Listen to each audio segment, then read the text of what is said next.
Hello, and thank you for joining me. This is What I've Been Thinking, and I'm your host, Marcus Cage.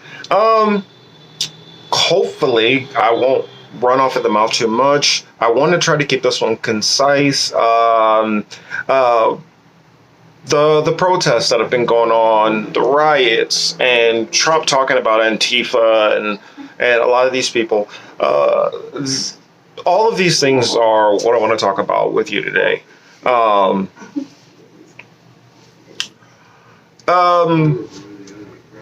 course, those of you guys who follow my content know that I definitely support the protesters.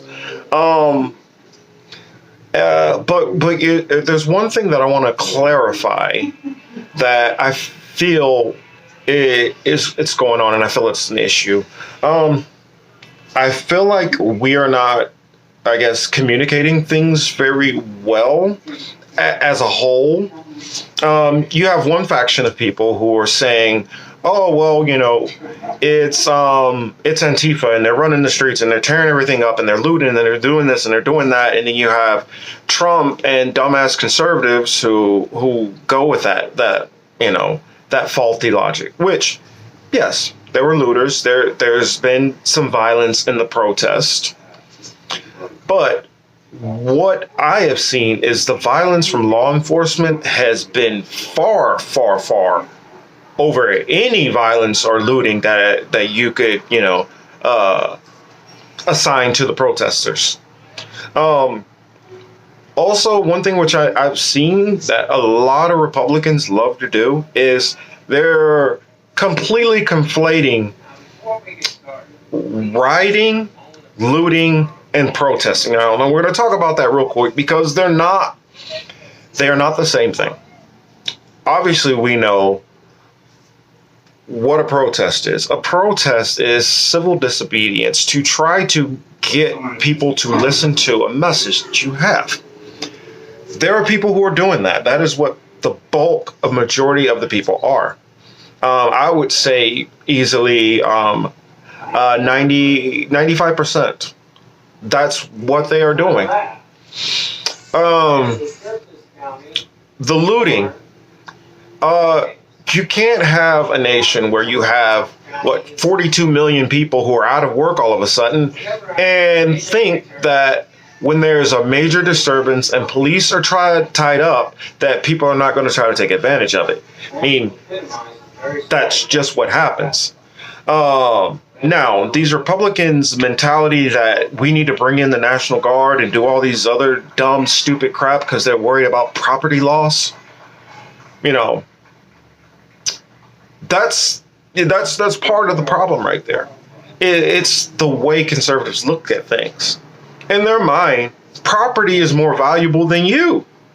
So it doesn't matter how many of you die. It doesn't matter how many of me die. It doesn't matter how many people around that or not directly in their circle die, because they care about their circle. They will do anything for their circle. But you, me, anybody else, whatever. Police could just walk up, kick us in the face. Oh, well, I don't see anything. There's somebody who normally I ignore a lot of those BS conservatives. But when I was trying to, I guess,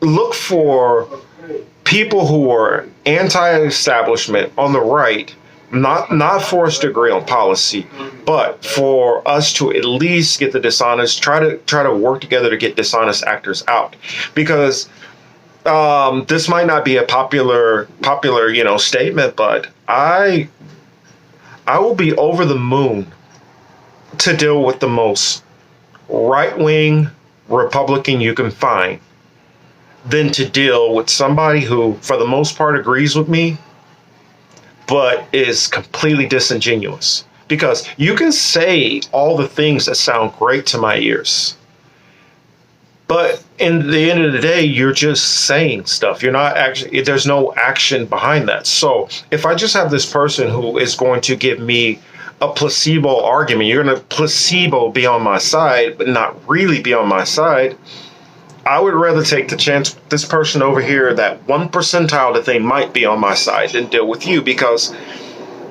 at least that person, I'm able to gauge and see them and know that they're coming from a sincere place.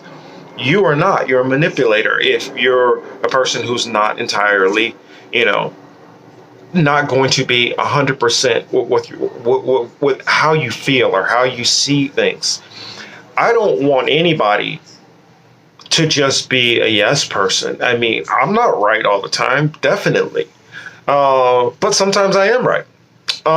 And my thing is, I just wish that we all will do more nuance and study who are the people who are really on our team, who is pretending to be on our team, that bandwagon. It is great to be, it's great to be on the team while everything is going good.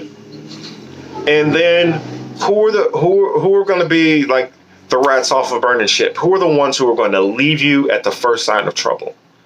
Now, I feel in our electorate, a lot of Americans are not paying attention nearly enough to who these people are. I look at it like this: when you're running for office, that's when it's sunny days, because you could say whatever you want to say. It really doesn't matter, because there's no way where anybody can actually measure that you're going to do it, that you're not going to do it, until you get in office. So if you say, for instance, Hillary could go out there and say, these are all the policies that I support from her from 2016.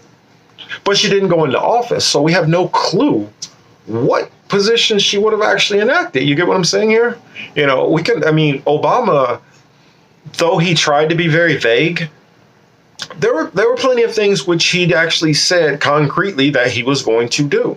That is why in 2012, I wasn't back out there phone banking and door knocking for Obama, because Obama lied to me, and I was able to see that perfectly clearly. And for other people, they could feel like, they play the lesser of two evils game. I look at it like this. The elections are not, they're not individual. None of these things are isolated. Honestly, none of this stuff is isolated. That's the very reason why I've created the second show, The Political Matrix, because I want to be able to really just break this down and explain things. Now, some of you will already know some of this information. Some of you may think you know all this information, but might learn some new things. So I definitely want you guys to tune in to it. But also, I feel more importantly, it's not about what you guys don't know. It's you guys, it's many people, and I watch this and it's like, oh, this is why I wish I could reach more people. This is why I'm like, if you guys are enjoying my content, or think anybody that you know would enjoy my content, make sure to please share it. Also, if there's some celebrity that you follow, tag them, please. I mean, if one of them shares it, the kind of spreading that can do, and new eyes on the channel getting me higher suggestions and things like that. So it'll spring more people involved. Personally, I'm going to be here whether it is the humble audience, which I have right now, whether I lose some of you and it gets down to a handful, or whether it becomes a huge success. My main goal is about trying to put out information and education. And like I told my co-host Niall, I said, some of the stuff that I'm putting out, I'm not putting it out for that moment. It's something that I'm thinking about. It's something that I feel will be content that somebody will be able to go and look at 2 years, 3 years, 4 years, 5 years, maybe even 10 years down the road, and be able to see how that information might be applicable and might be helpful in a certain situation. Because some of these problems that we're dealing with, that we're talking about, are so in depth and ingrained in the system, and that level of entrenchment that it has, it's harder for people to always get the whole picture and see every little thing. I mean, there is so many things which I myself might know this or know that, and then one person comes in and say, well, you know about this, right? And then you're like, you know what? Now it all makes sense. I had this piece here, I had this piece here, and I just needed that one piece to plug right in here on top, and it all forms together now. Makes sense. That is a lot of what I will be doing on my second show, the political matrix, which you guys can find that channel, and I will be unveiling my new stage name. Young Morpheus Cage, which I already go by Young Morpheus Cage on Twitter. Which, if you guys are not following me on Twitter, you should be. I mean, I have 2 Twitter accounts. It is at Real Marcus J Cage, and the other one is at Marcus James Cage. That one is for my Young Morpheus Cage account. The other one is for the What I've Been Thinking with Marcus Cage account. I try to be active, and those of you, plenty of you guys know that I am. Let's see. Yeah, I write you back. I try to engage the audience as much as possible. So that said, me doing my little spill of commercial, let me get back to some of the things that I've been noticing and thinking about. You had that young mayor from Minneapolis. I can't remember. Jacob. Forgive me for forgetting his last name, but he actually went to the protest in Minneapolis, and he was talking to the protesters, and they asked him the question. A flat yes or no question about defunding the police. Yes, you will. Oh, excuse me. Yes, you will defund the police, or no, you will not defund the police. And with a little consternation for a while, he took a little bit before he answered the question, but he came out with the answer, which I expected him to say, which was no. My feelings on the defunding the police. I understand it. But I feel it is not entirely thought out. Are we talking about completely defunding the police? Or are we just talking about defunding some of the militarized technology and equipment that they have? Are we talking about reducing some of they shouldn't have gas anyway, because it's actually illegal for them to use it, but they use it anyway. They shouldn't have gas. Or if we're going to find some way where, I don't know, maybe use tasers more at a lower voltage rate, so we have less people, going into seizures and things. I'm so sorry, I'm so tongue tied tonight.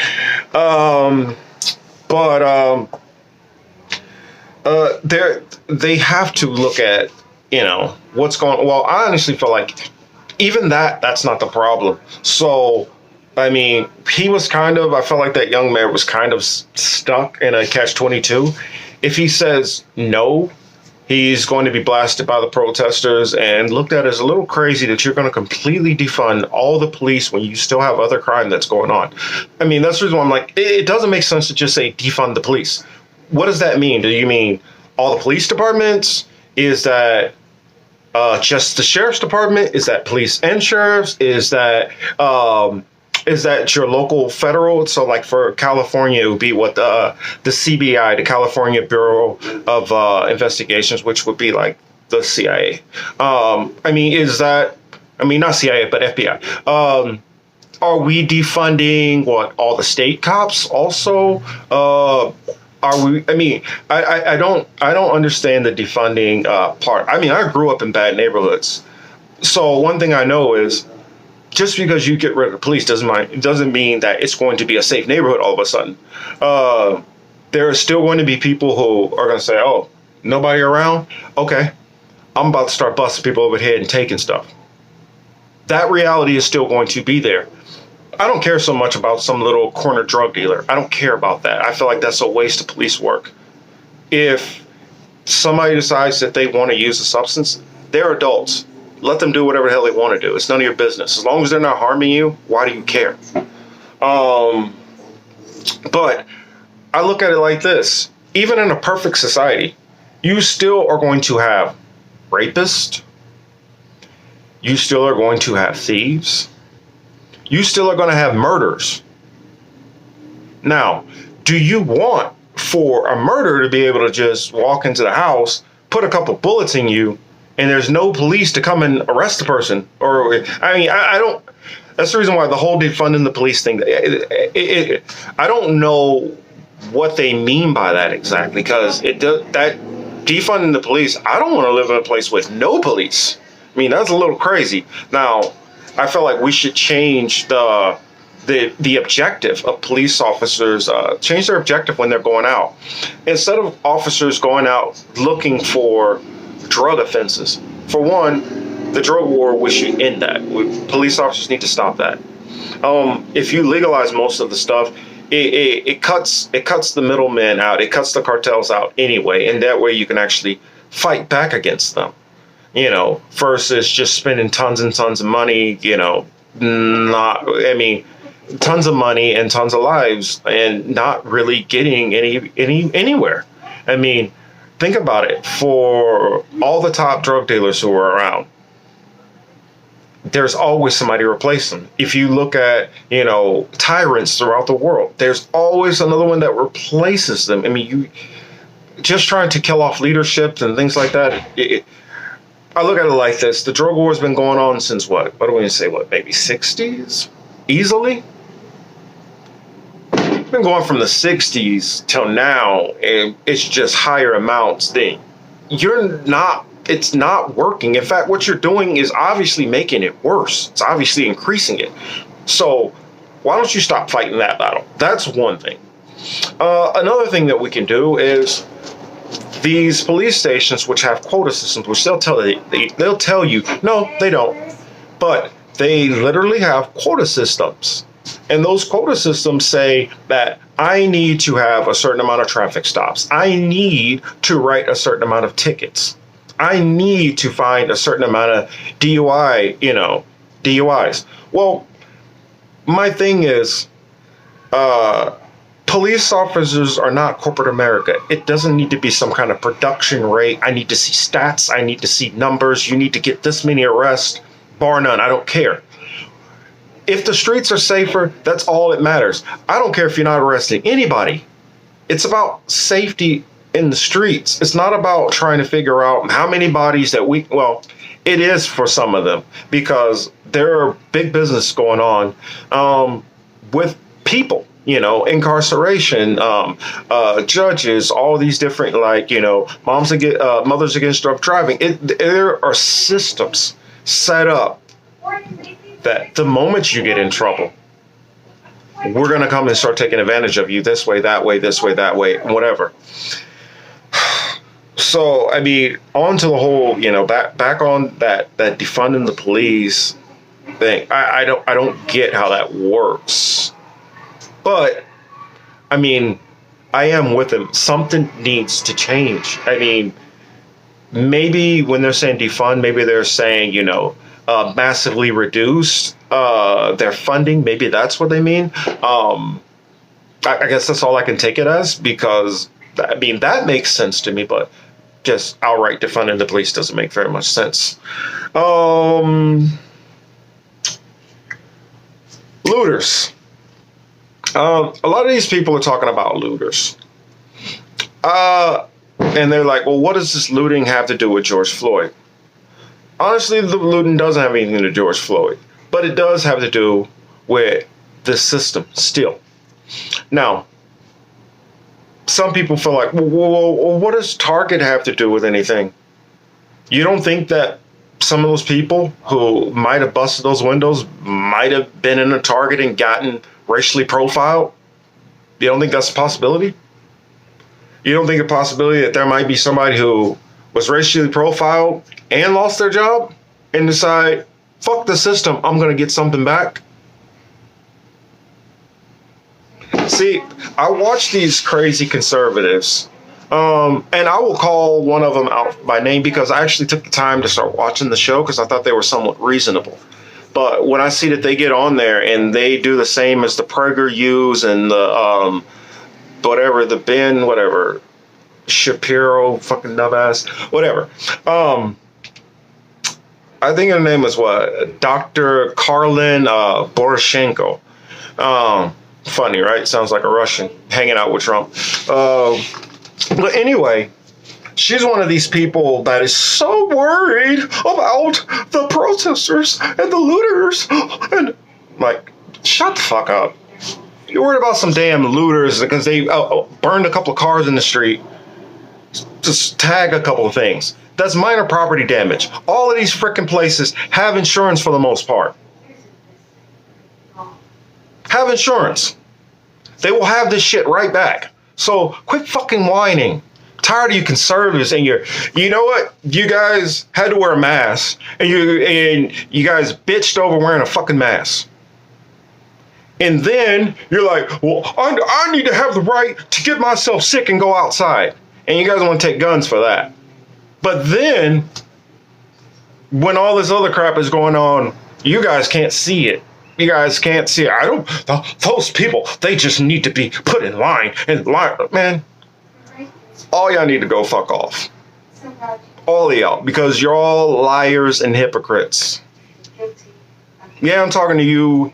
In fact, I'm not going to call you whatever, Carlin or whatever your name is. I'll call you Karen, because that's what you turned into. You're a Karen looking for the manager, just like bitch-ass Trump also.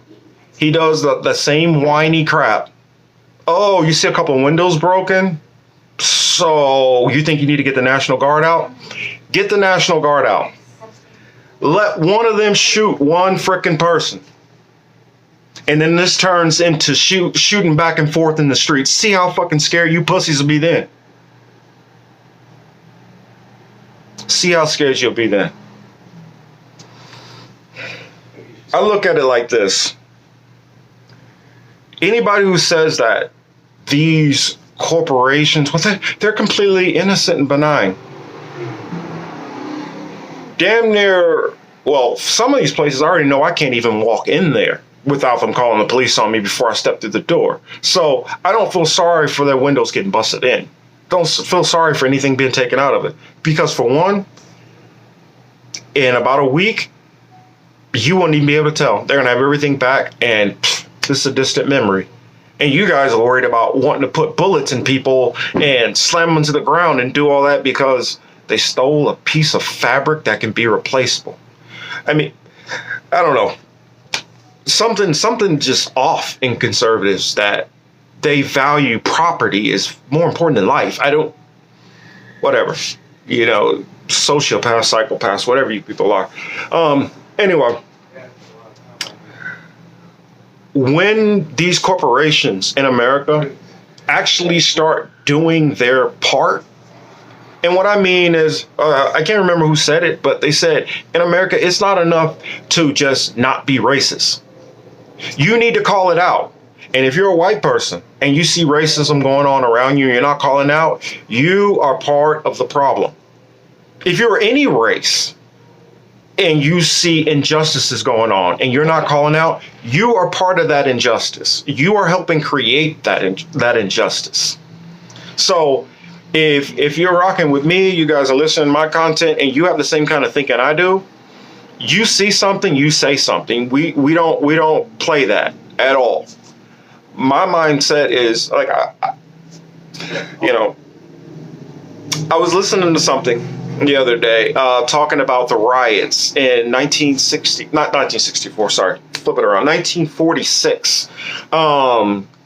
Listen to riots in 1946, and how it started out was an older black woman was being taken advantage of by a shop owner who was supposed to fix her radio. Her veteran son, who had just got back from the war, was there with her. This white gentleman kept trying to raise the price on this older black woman. When he decided that he was going to come around and put his hands on her, that's when that young soldier came around there and was like, no, this ain't going to happen. Come on, Mom, let's get out of here. Well, when the guy turned his back, of course, just like a chicken shit would do, run up and punch him in the back. But this dude, he was solid. He took that shot and he said, "All right, it's on now." So they're throwing punches, they're going at it, full on fight. A black man beating up a white man in the 40s in the South. Well, the story goes that they go through a glass window. They go through the glass window. They're out fighting out in the middle of the street. Now all the white people are starting to come around. And they're like, I can't believe this nigger got the nerve to put his hands on a white man. And so the group comes in. They start beating him up and kicking him and whatever. And the mother and the son are arrested. And while they're arrested, the crowd is out there. The Klan is out there just getting ready. They're getting all primed up. They're getting liquored up. They got their torches out there, and they're out there chanting, get the rope, get the rope. They're ready to do this. And the black community in that area had seen enough of this, and they said, you know what, we will try to get them out. So they snuck to the prison. They got them out. Well, those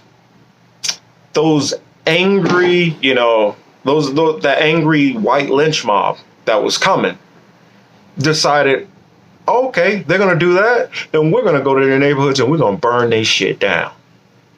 Well, they decided they were going to go and do that. And a lot of those black veterans who got back, they were like, nah, this ain't going down like that.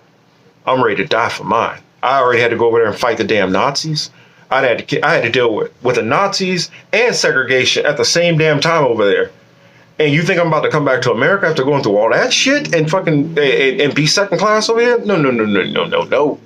So what they was doing is first guy came through, tried to light a store on fire. Pow!